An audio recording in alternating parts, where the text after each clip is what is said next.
There are speculations that Africans, let me just use Africans from this Africa continent who work in Asian continent or Asian countries, they experience a lot of problems, like maybe, yeah, let me just say problems. I don't think I should mention them. Yeah, when they go to work there have been instances on the news and speculations all over. So what is your take about that, and your experience also with regards to the experience you had in Kuwait?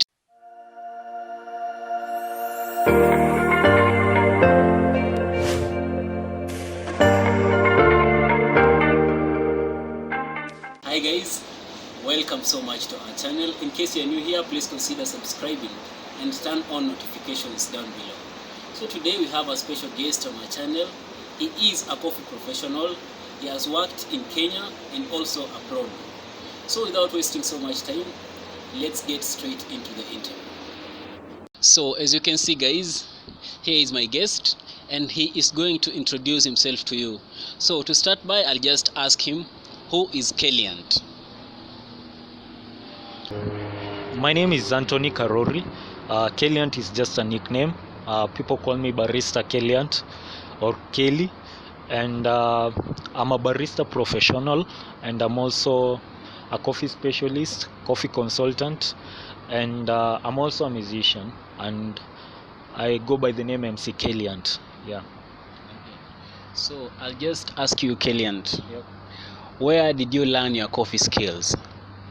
Uh, uh, I learned my coffee skills in Java House Africa. Currently it's called Java House Africa, but back then it was called Nairobi Java House. I started learning about barista professional after 3 months of enrolling into Java. One thing I would love to say, it was an awesome experience, and I just want to appreciate everyone that held my hand and took me through the journey of becoming a professional barista. So big up all those people who trained me outside there. Manze, nawashukuru tu sana. Yep. And maybe what was your experience working at Java House? Maybe you can share with us. Wow, the experience working in Java was awesome. It was amazing. One thing I would love to say about Java is a family, and Java is love. You know, everyone there is holding each other's hands and all that. And I would like to say my experience in Java was amazing, simply because I was given an opportunity to grow my career, because initially when I started at Java, I didn't start as a barista, so I was given a chance to train as a barista. One thing I would love to say about Java is Java gives people opportunity to grow and to utilize their gifts or talent in specific field. So while I enrolled at Java, I first started as a kitchen helper, and I was helping in the kitchen, but then I gained interest in the coffee industry, and I started, after like 3 months of enrolling into Java, I started training as a barista, and in 3 months, another 3 months time, I was promoted to a barista position. So it was quite awesome. And why I say Java is a family, it's because there were people who helped me, and I just want to thank God for them, and I really appreciate God for them, and may God bless them for me. So I stayed in Java for 6 years, and after 6 years I resigned, and that's when I decided to go and venture into the same professionalism, but in different place and different country and all that. Yeah. So I understand that you moved to Kuwait to further your career of being a coffee professional. So I just want to ask you, what made you take the initiative of moving to Kuwait? Okay.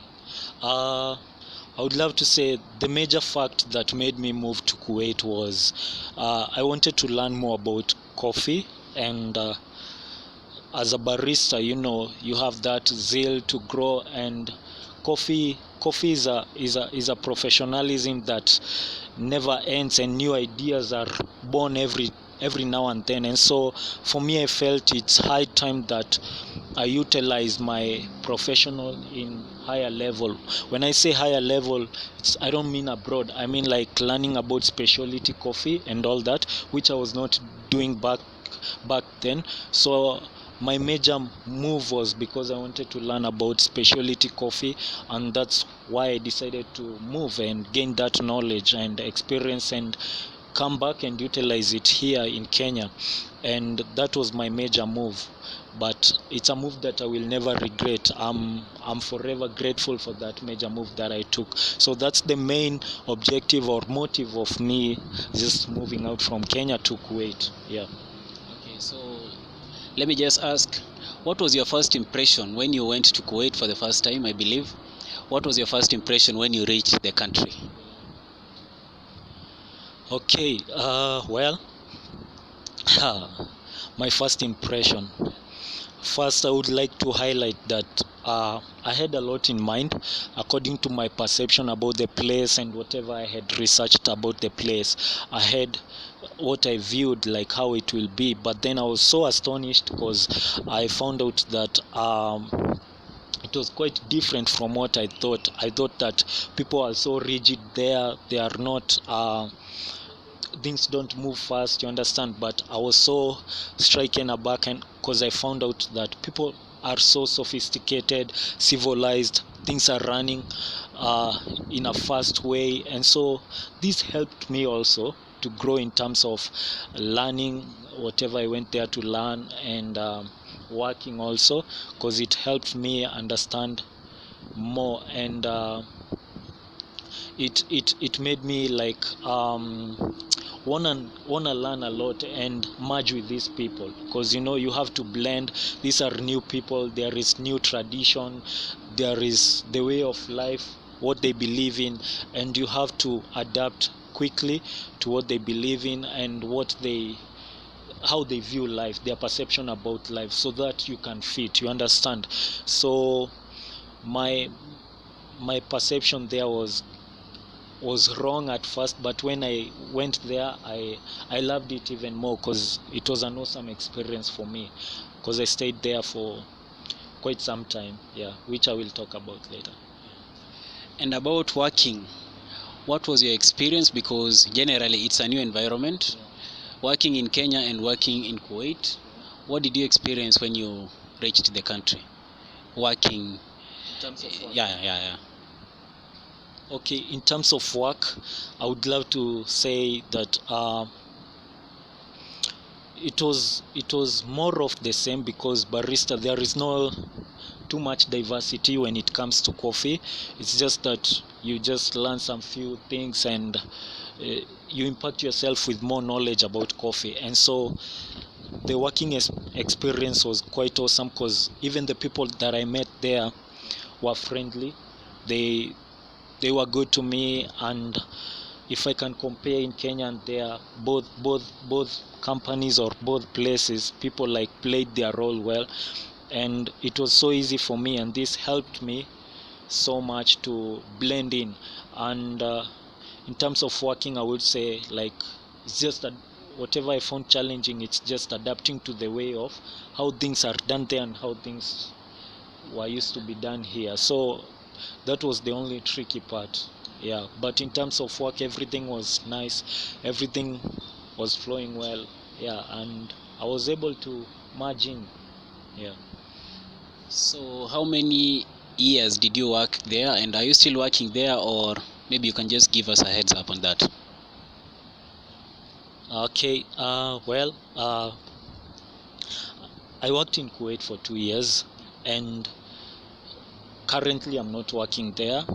I came back after 2 years, and recently now I'm working in a company called Connecticus Afrocontinental as a head barista there, and also as a coffee specialist. Uh, and yeah, I think that's all. Yeah, I worked there for 2 years, and it was an amazing experience. For those 2 years, yeah, I felt at home, and I'm forever grateful for that company and Kuwait people in general. Yeah, and now I'm back here in Kenya to. to utilize what I learned there here in at home, Yeah, and I feel more at peace here. Yeah. So maybe I can ask you in terms of payment. In terms of payment, how can you compare Kenya to Kuwait? Because according to my own knowledge, I believe that Kuwait is the leading currency in the world, the Kuwait dinar, right? Yeah. So maybe you can share with us about payment in Kuwait and in Kenya. What is your take? Wow, that's a tricky one. In terms of payment, I don't know how to phrase that, because in every professionalism there is levels of how you get paid. There is the junior staff, like in my case, because now this I'm talking in my professionalism. We have the junior baristas who have started, we have the seniors, we have the assistant head baristas and head baristas, and you can go, the list is so big. So in terms of payment, it depends with your experience, and also your papers, I think, and also how much you are, how it's not even all about experience. It's what you can offer, the services that you can offer, and how you relate to people, and how you discuss your salary. So for me, it's more of uh, I can't compare uh, money in terms of money, but I would say, like, outside there, people appreciate coffee so much, and so they tend to pay more. They are more generous when it comes to salary, unlike back here at home. And it's something that we need to highlight, and I thank you for that question, because as for baristas here in Kenya, it's something that we need to talk. And it's not only in the barista department, because the chain is too long. There is the coffee farmer, there is the people who are working in the factories, there is the auctioneers, people who are working there, there is the government, and all this is run by the government, you understand.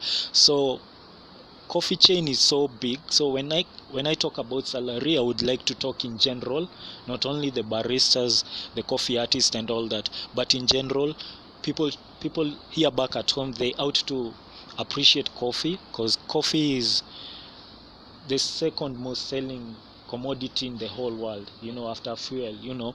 So I would advise people to, or companies, to pay baristas well, and everyone who is in that chain of the coffee here back in Kenya. And as for now, it has started growing, and people are appreciating more.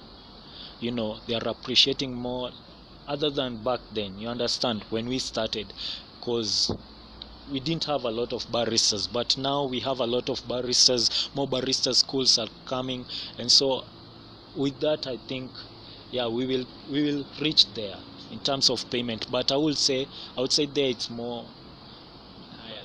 higher, yeah, than Kenya. Yeah. Okay. So maybe I can ask you, Kuwait, according to my knowledge, it's an Arabic country because it's in the Asian continent. Yeah. So maybe if I can ask you, when you are there, did you meet maybe Africans, Kenyans?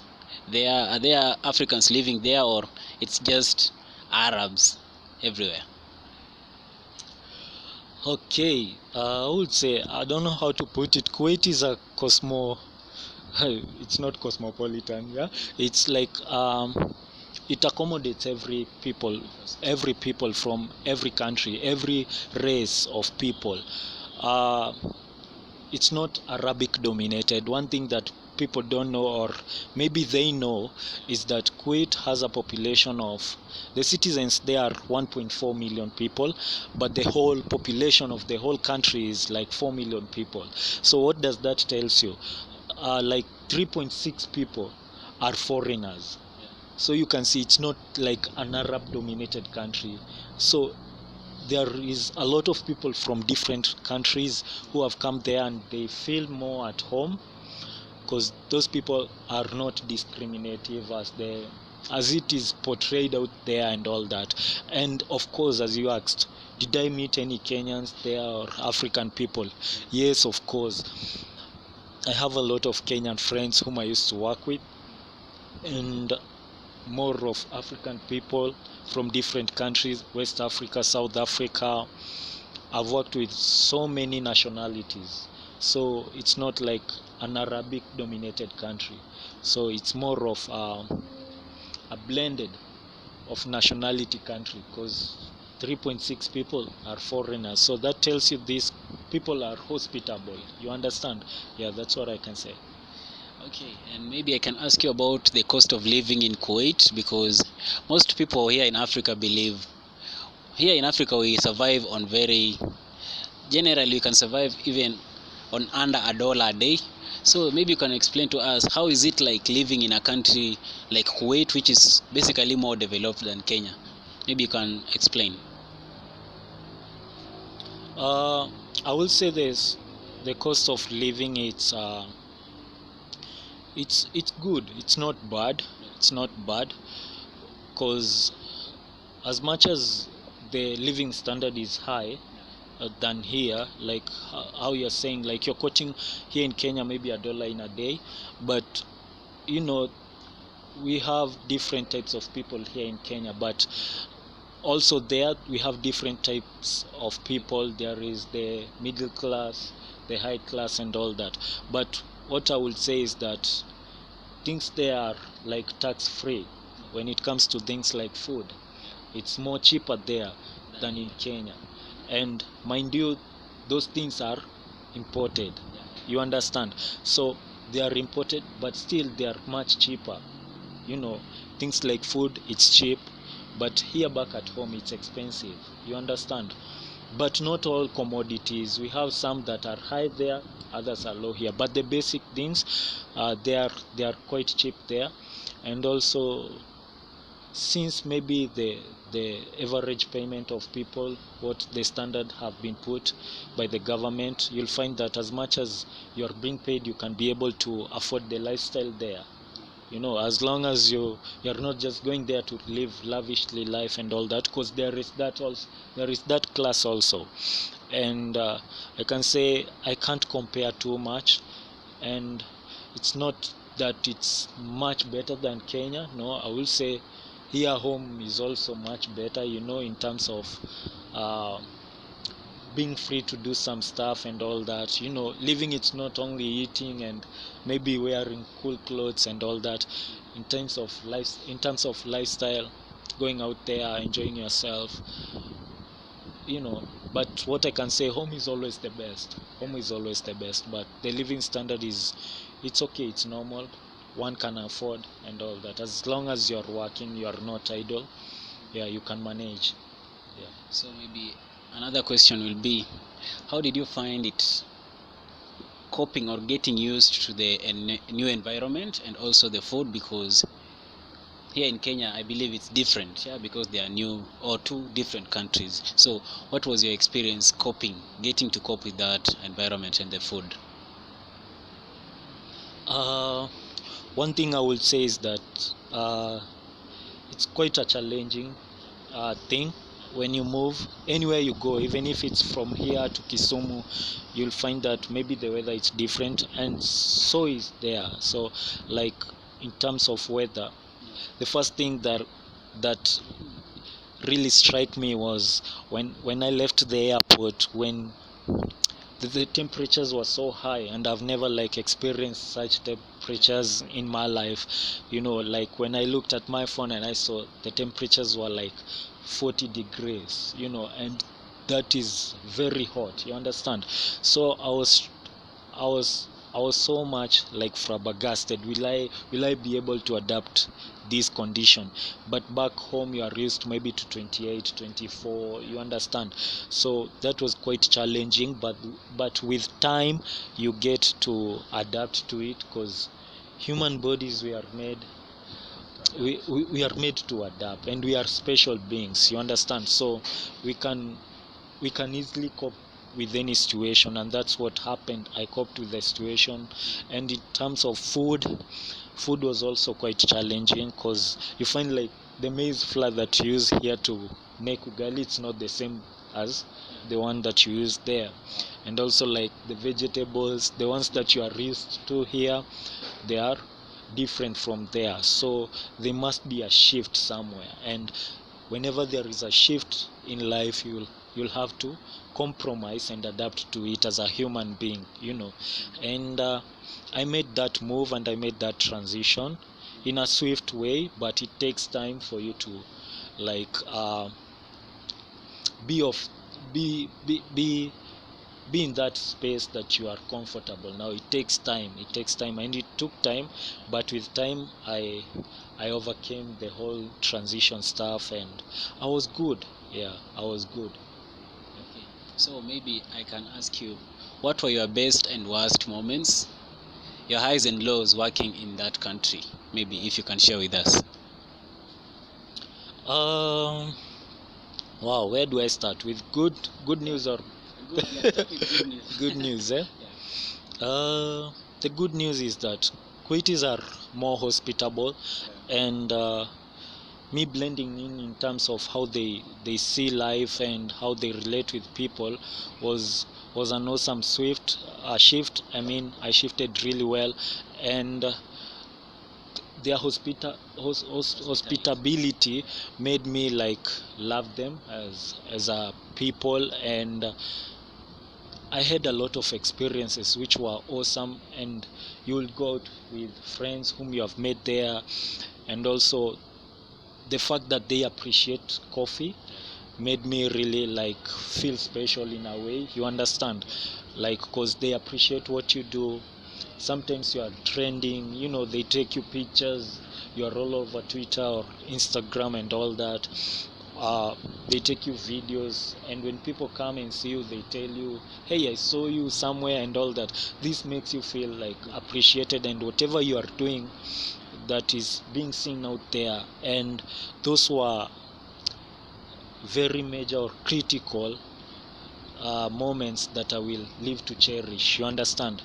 And I feel much honored by that, and I appreciate everyone who was there to hold me, and also those people who taught me specialty coffee. I would want to thank God for them and ask God to bless them, because that was my major move for me going from Kenya to there. So those were awesome experiences or things that I will ever live to cherish, you understand. And worst moment, I wouldn't say that I had a lot of worst moment, but there is an instance that I will tell you. There was a day I engaged with someone, but we wouldn't have a well-flowing conversation because of language barrier and all that. So that is one challenge that I encountered, and I felt bad because this is someone whom I wanted to engage in a conversation that will end up somewhere and have an agreement or come in an amicable position. But due to the language barriers, uh, we wouldn't reach there. You understand? It was so bad for me. I felt really bad, and I'm not saying that we had a bad experience, but we just laughed it off and we just left it there. You understand? But for me, I felt like we would have done more, much more engaged in a more well organized or productive, exactly, productive conversation, because that's the main aim of any dialogue, you understand, come up to a final stuff and all that, you understand. But that didn't happen. All in all, I'm forever grateful. Yeah. So maybe I'll just ask you, there are speculations that Africans, let me just use Africans from this Africa continent who work in Asian continent or Asian countries, they experience a lot of problems, like maybe, yeah, let me just say problems. I don't think I should mention them. Yeah, when they go to work there have been instances on the news and speculations all over. So what is your take about that, and your experience also with regards to the experience you had in Kuwait?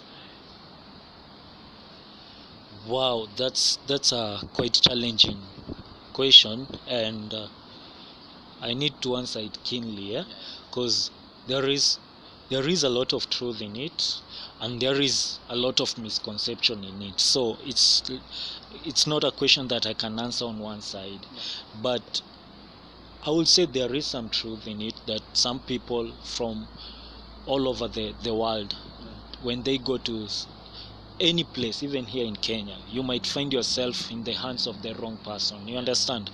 And that's why it's more significant for you to do a hypothesis or a research, if I might put it like that, of where you are going.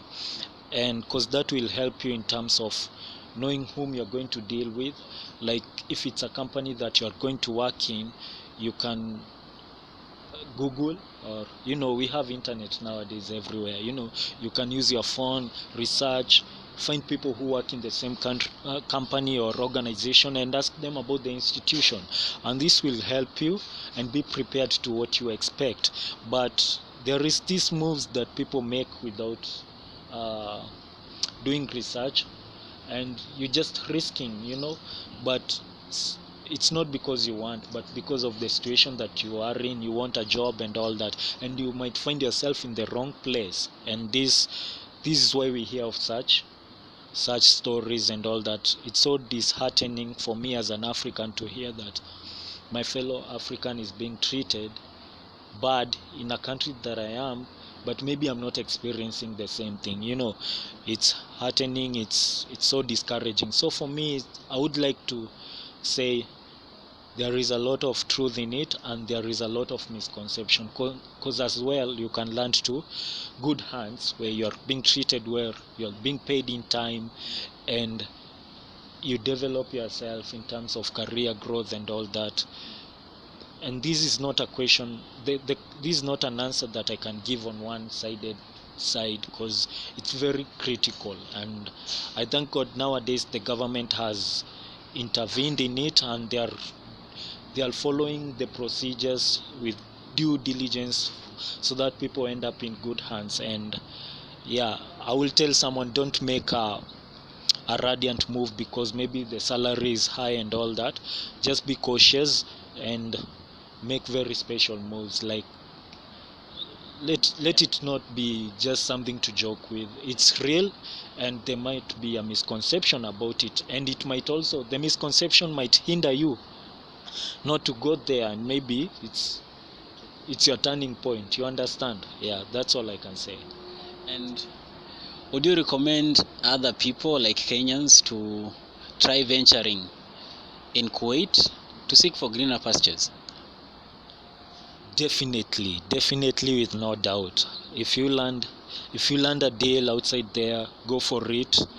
Utilize your talent, utilize your skills, and mostly I would love to say that us as Kenyans, we are so skilled, and I believe everyone is talented in their own way, and everyone is special in their own way. So there is always something that you can offer that someone else cannot offer. So whenever you get a chance to go and offer service out there, go for it, and never look back unless there is something that might you have realized that will go against your principles or your beliefs. That one I can assure you, just let your conscience drive you. If you feel like papana, no, don't go for it. I can't like mislead someone, but if you feel like this is it, you have done your research and you have opportunity, that is 100% guaranteed that you can go and utilize your talent there. I will just give you a go ahead, and don't let anyone shun your dream or whatever you want to pursue as a person. Yeah. So, in conclusion, I would just like to ask you maybe to share a brief summary about your experience in Kuwait as a professional barista. Yeah, and generally just about yourself as a professional in coffee. uh, my experience generally in Kuwait as a barista was awesome. It was amazing, and I just want to thank God for that opportunity. If you ever get a chance as a barista out there, manze, go for it. Don't look back. And one thing I will tell you is that you can achieve your dreams anywhere in the world. So because you have said generally, so I will say even here in Kenya you can also like achieve your dreams as long as you are purposed, you are focused. For baristas we have 3 P's. We have 3 P's of a barista, that is professionalism, passion, and pride. What I would love to tell anyone there who has skills: always have passion in what you do, always have pride in what you do. Showcase your skills out there, your talent. It might be singing, it might be any skill you have. Be proud of it. have pride, don't fear to showcase it, and also utilize it to the maximum. Be professional in whatever area that you are in. Like, there is no negotiable thing about that. You have to be consistent, you have to follow things to the latter. So in general, I would say, like, as a professional barrister, and to all baristas there, manze, use your skills well, display them. Let's continue spreading the love. Coffee, it's all about love, and you can be anything you want to be, whether in Kenya, whether in anywhere in Africa, anywhere in Europe, America, everywhere. You can be whatever you want to be, as long as you have those three things. So Killian, maybe you can share with us your social media handle so maybe people can find you. All right, thank you so much. You can follow me I'm on YouTube as a musician. I go by the name MC Kelliant on YouTube. At Twitter, you can find at Kelliant Barista. Then on Instagram, you can search me, barista_Kels, and on Facebook, Barista Kelliant. #humbled barista, manze. Thank you so much. So MC Kelliant, I just want to thank you so much for making time to come to our show. Thank you so much. We appreciate it as Speech Vlogs, and just this is the new way of greeting. Yeah. So much humble. They call me humbled barista. Yeah. Thanks so much, bro. We really appreciate it. And so this is where we end our video, guys. And once again, I just want to appreciate Kellian for making time to come to our show. So in case you want to see more of such videos, please leave a comment down below, and don't forget to like and subscribe.